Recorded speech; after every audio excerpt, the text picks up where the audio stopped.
तेरा शीशे का सामान मैंने तोड़ा मेरी जान, तो क्या हुआ। जो काम ये दोनों मिलकर कर सकते हैं उसके लिए उसे क्यों तकलीफ देना।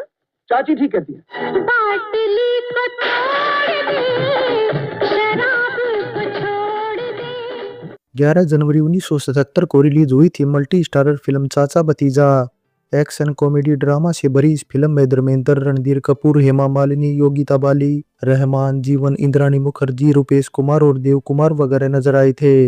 ऐसे में करीबन 1.25 करोड़ से 1.5 करोड़ के बजट में बनी चाचा भतीजा 3 करोड़ 50 लाख के करीब कमाई करते हुए सुपरहिट रही थी और साल की चौथी सबसे ज्यादा कमाई करने वाली फिल्म साबित हुई थी। बॉलीवुड में 70 का दशक मल्टी स्टारर फिल्मों का दौर था, जहां एक ही फिल्म में कई सारे दिग्गज अभिनेता व अभिनेत्री एक साथ काम करते नजर आते थे। बस इसीलिए 1977 के साल में बॉक्स ऑफिस पर महानायक अमिताभ बच्चन ही नहीं बल्कि धर्मेंद्र, विनोद खन्ना और ऋषि कपूर का भी जलवा देखने को मिला था। और इन सब की कामयाबी में सबसे ज्यादा हाथ जिसका था वो थे डायरेक्टर मनमोहन देसाई, जिनके डायरेक्शन में पहली बार 4 फिल्में साल भर के भीतर रिलीज हुई थी। अब मीडिया रिपोर्ट्स की माने तो मनमोहन देसाई ने रोटी फिल्म के बाद परवरिश फिल्म पर काम शुरू किया था, जिसके बाद फिर धर्मवीर, चाचा भतीजा और अमर अकबर एंथोनी की शूटिंग शुरू की थी। लेकिन ये वो दौर था जब देश में इमरजेंसी लगी थी, इसलिए सभी फिल्में डिले हो गई और ना चाहते हुए भी एक ही साल में रिलीज करनी पड़ी। अब चारों फिल्मों में सबसे पहले रिलीज हुई थी चाचा भतीजा, जिसके बाद अमर अकबर एंथोनी, फिर धर्मवीर और सबसे लास्ट में रिलीज हुई थी फिल्म परवरिश। वैसे इन सभी फिल्मों से जुड़ी एक बात यह भी है कि इन सभी फिल्मों की शूटिंग एक ही सेट पर की गई थी और कुछ कलाकार तो रिपीट भी किए गए थे, जिनमें इंद्राणी मुखर्जी चाचा भतीजा के अलावा धर्मवीर और परवरिश का हिस्सा थी। वहीं जीवन भी चाचा भतीजा समेत धर्मवीर और अमर अकबर एंथोनी के मेन खलनायक थे। इसके अलावा देव कुमार और नीतू सिंह भी 3 फिल्मों में नजर आए थे, यानी चाचा भतीजा इकलौती ऐसी फिल्म थी जिसमें नीतू सिंह नहीं थी। इसके अलावा फिल्म चाचा भतीजा की शूटिंग मुंबई के जिस बंगले में की जा रही थी, वहीं पर अमर अकबर एंथोनी फिल्म का धर्मेंद्र के हाथों मुहूर्त क्लैपिंग शॉट भी लिया गया था। चाचा भतीजा के बाद जब धर्मवीर और अमर अकबर एंथोनी रिलीज हुई और वे इसे कमाई के मामले में कहीं आगे निकल गई, तब डायरेक्टर मनमोहन देसाई ने राइटर सलीम जावेद को खूब क्रिटिसाइज किया था। अब ऐसा बताया जाता है कि सलीम जावेद ने शोले का 4 लाइन का आइडिया दरअसल सबसे पहले चाचा भतीजा के निर्माता बलदेव पुष्करण को 30,000 में बेचा था, जिसके बाद बलदेव ने मनमोहन देसाई को फिल्म का डायरेक्शन करने के लिए साइन भी किया था। लेकिन मनमोहन देसाई को सलीम जावेद का आइडिया अच्छा नहीं लगा, क्योंकि वे हल्की फुल्की गर्मा गर्म कॉमेडी और ड्रामेटिक कहानी चाहते थे। इसलिए सलीम जावेद ने कहानी को निर्माता जीपीसीपी को बेच दिया, जिन्होंने इससे पहले अंदाज और सीता और गीता के जरिए खूब पैसे बटोरे थे। बस फिर इसी वजह से राइटर सलीम जावेद निर्माता जीपीसीपी और डायरेक्टर रमेश सिप्पी के साथ मिलकर शोले की कहानी को डेवलप करने में लग गए, जिसके बाद फिर शोले जब ऑल टाइम ब्लॉकबस्टर बन गई। उसके बाद चाचा भतीजा के डायलॉग व स्क्रीन प्ले लिखने का काम सलीम जावेद ने किया, जबकि फिल्म की कहानी का आइडिया दरअसल प्रयागराज का था। अब चाचा भतीजा की कहानी दरअसल मिलने बिछड़ने के हिट फॉर्मूले पर आधारित थी, पर इस आइडिया में एक अलग बात यह भी थी कि ये बाप बेटे व भाइयों की नौकर चाचा भतीजा की थी, जिस पर इससे पहले शायद ही कोई फिल्म बनी थी। अब राइटर सलीम जावेद की जोड़ी को अगर बॉलीवुड फिल्म इंडस्ट्री की 70 के दशक की नंबर 1 राइटर जोड़ी कहा जाता था, तो मनमोहन देसाई भी 1977 में एक के बाद एक 4 जबरदस्त हिट फिल्में देकर नंबर 1 डायरेक्टर बन गए थे। इसलिए राइटर सलीम जावेद की जोड़ी हो या फिर डायरेक्टर मनमोहन देसाई, तीनों ने ही भारतीय दर्शकों की नब्ज पकड़ ली थी कि वे क्या देखना पसंद करते हैं। लेकिन अब मनमोहन देसाई और सलीम जावेद के काम करने का तरीका जरा अलग था।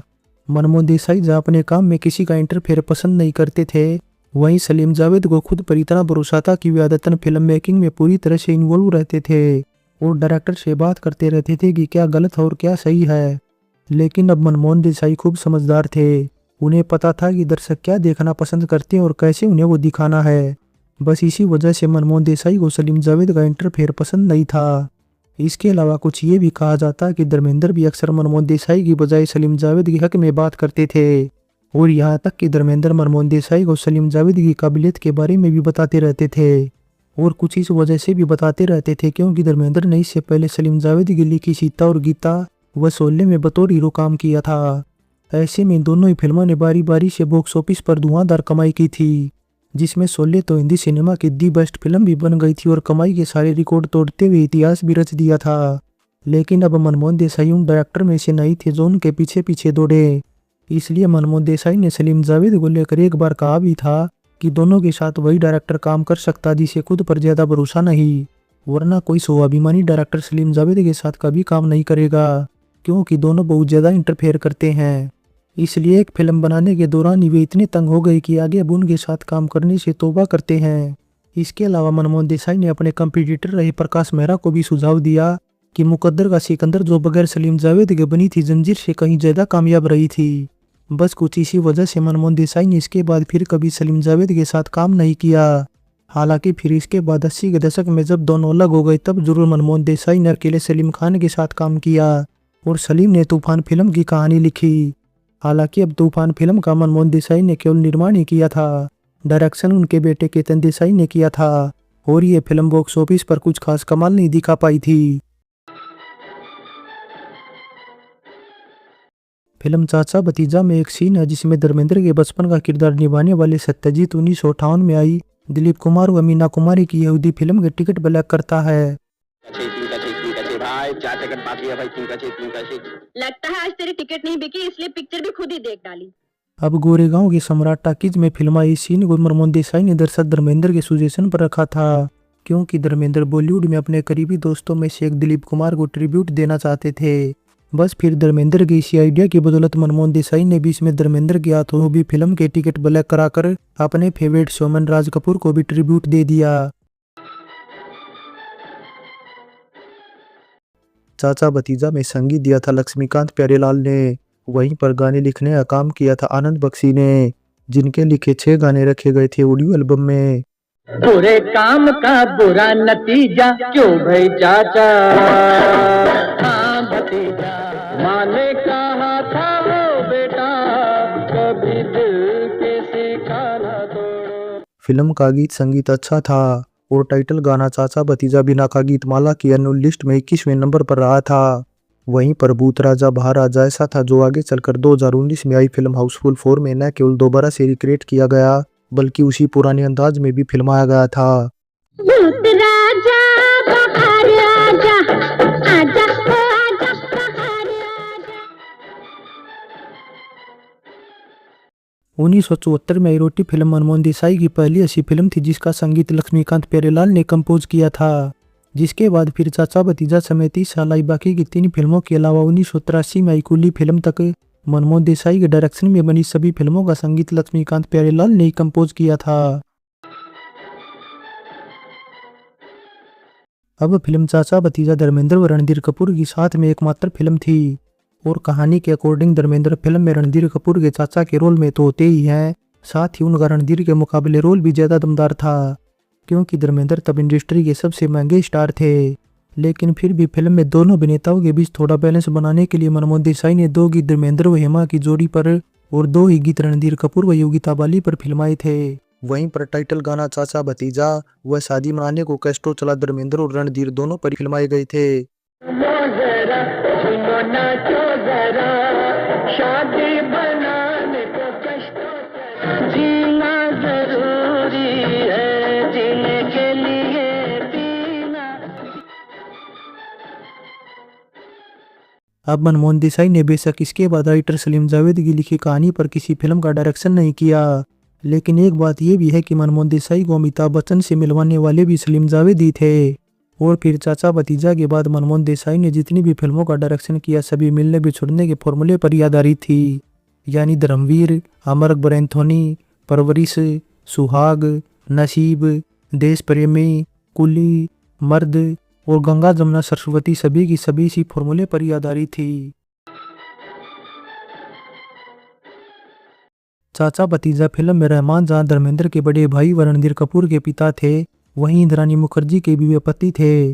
ऐसे में कहानी शुरुआत में ही काफी नाटकीय मोड़ लेती है और रहमान की दौलत पर नजर गड़ाए बैठे जीवन अपनी बहन सोनिया साहनी और उसका पति देव कुमार प्लान बनाकर ऐसे हालात पैदा कर देते हैं कि पहले तो रहमान की पत्नी सोनिया को अपना बच्चा बताकर रहमान को पिता बनने का सुख देती है, लेकिन फिर बाद में ऐसा खेल रचा जाता कि रहमान अपनी पत्नी को बदचलन कहकर त्याग देता है। क्या खैर मर्दों से छुप छुप के मिलना बात नहीं? निकल जाओ घर से। निकल जाओ मेरे घर से। जिसके बाद इंद्रानी डूब कर जान देने की कोशिश करती है, लेकिन अनवर उसे बचा लेता है और बहन बनाकर अपने घर ले आता है। जिसके बाद पता चलता है कि इंद्राणी माँ बनने वाली है। तो बच्चा पैदा होने के बाद इंद्राणी बच्चे को लेकर रहमान के पास चली जाती है, लेकिन वहां जाने पर जब ये पता चलता है कि रहमान दूसरी शादी कर रही है तो वो वापस लौट जाती है। जिसके बाद फिर जीवन, सोनिया व देव कुमार एक साथ मिलकर सारी जायदाद हड़पने के लिए रहमान के छोटे भाई को भी मारने की कोशिश करते हैं, लेकिन वो जान बचाने के लिए भाग जाता है। बस फिर इसके बाद कहानी जैसे जैसे आगे बढ़ती है बिछड़े मिल जाते हैं और फिर एक होकर जीवन, सोनिया, सानी, देव कुमार व रुपेश कुमार को सबक सिखाने का प्लान बनाते हैं। अब फिल्म देखकर जो बातें सामने आई वो ये कि 1990 में आई फिल्म आशिक आवारा में भी कुछ इसी तरह माले चक्रवर्ती, अर्चना पूर्ण सिंह, अमृतपाल और मोनिश बहल के साथ मिलकर पंकज धीर की दौलत हड़पने की साजिश रचते हैं और उनके व उनकी पत्नी के बीच दीवार खड़ी कर देते हैं। वैसे कुछ इसी तरह का लेकिन थोड़ा हटके 1990 में आई फिल्म किशन कन्हैया और 1992 में आई फिल्म बेटा में भी दिखाया गया था, जहां किशन कन्हैया में अमरीश पुरी अपनी बहन बिंदु के साथ मिलकर डॉक्टर श्रीराम लग्गू की जायदाद हड़पने की साजिश रचते हैं।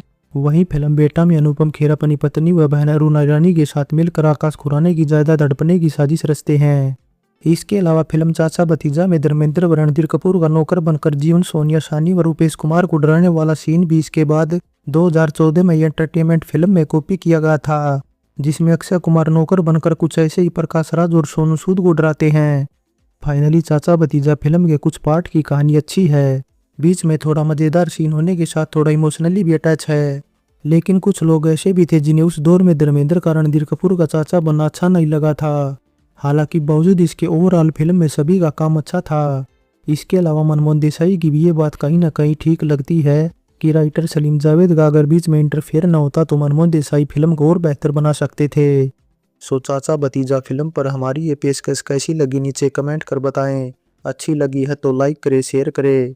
चलते हैं, फिर मिलेंगे एक और नई वीडियो के साथ है।